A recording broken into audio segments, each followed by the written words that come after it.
It's a lady in London here. Today I'm in Brighton and I can't wait to show you around this seaside city near London. It's a great place to spend a day out on the coast and there's a lot to do here, from the famous pier to the Brighton Pavilion and more. Let's go see what we find. It's easy to get to Brighton by train from London. There are trains that leave several stations in London and the journey takes only an hour. Brighton's train station is in the heart of the city, so it's easy to get around once you arrive.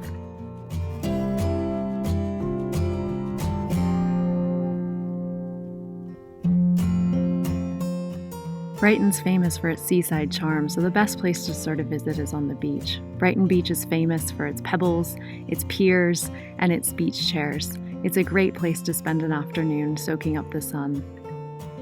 There are lots of attractions along the beach in Brighton too. From small museums to art galleries, beach bars and carousels, there's no shortage of things to do and see.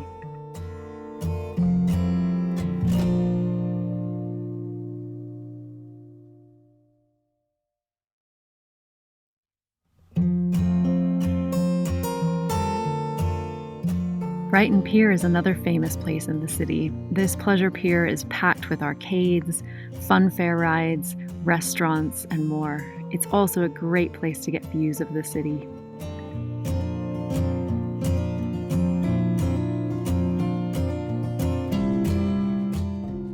The Royal Pavilion is another of the best things to do in Brighton. This 18th century opulent pleasure palace is fanciful from both the inside and out.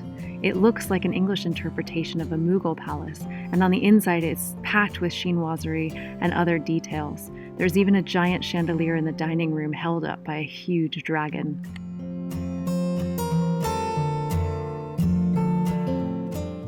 Outside the pavilion, the gardens are beautiful. They're a rare example of restored Regency gardens, and they were originally designed by Georgian architect John Nash. The gardens are home to everything from the Brighton Museum and Art Gallery to an open-air cafe and more. They're a great place to relax and soak up the sun on sunny days, too.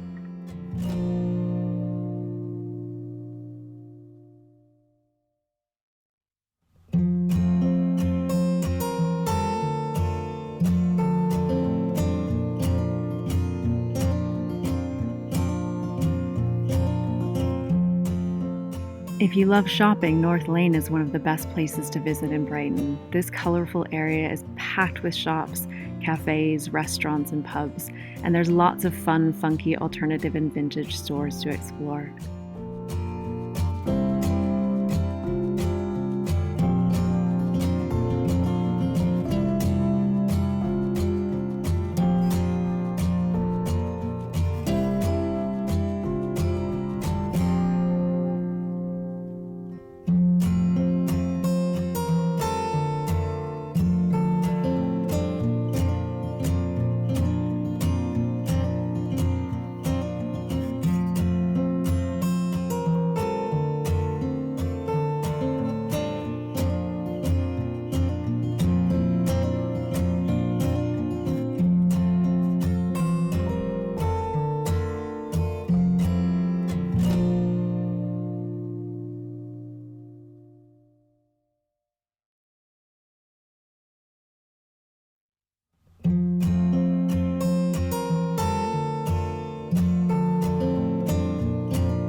Right next to North Laine, the Lanes are another warren of tiny, narrow streets packed with vintage jewelry shops and other stores, cafes, and restaurants.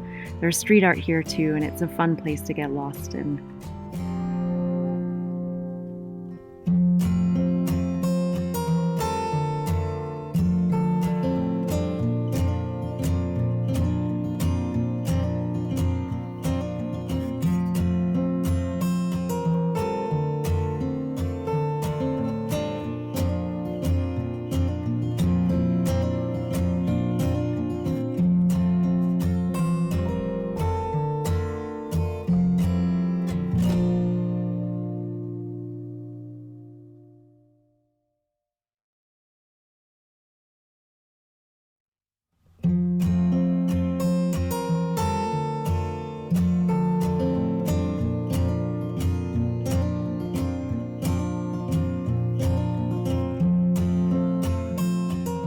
Brighton is known for its alternative culture, and the street art in the city reflects it.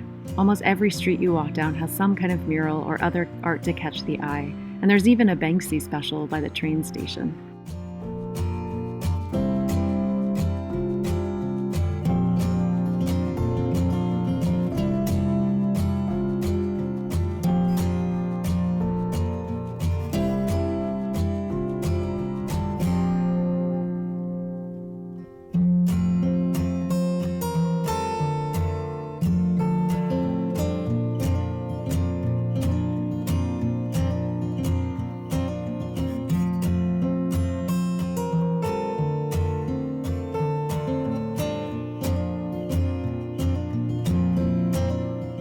Even on streets without art, there's lots of historic architecture to catch the eye. Brighton is known for its Regency architecture, and all along the waterfront and around the city you can see examples of it.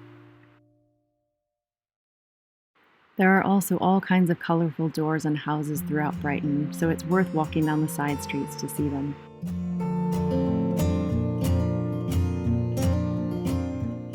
If you're staying for a long day or overnight in Brighton, it's worth going down to the seaside to watch the sunset.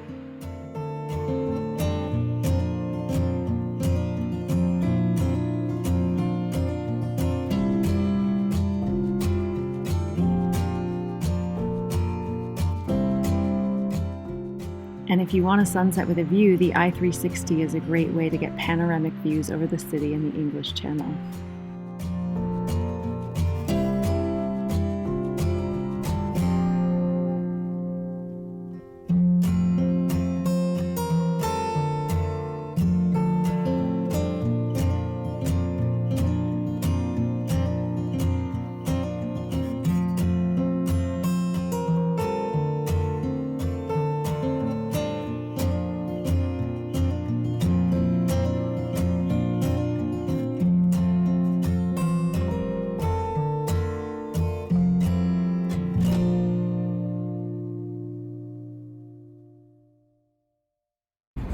I hope you've enjoyed this tour of Brighton, and I hope you get a chance to visit yourself in person.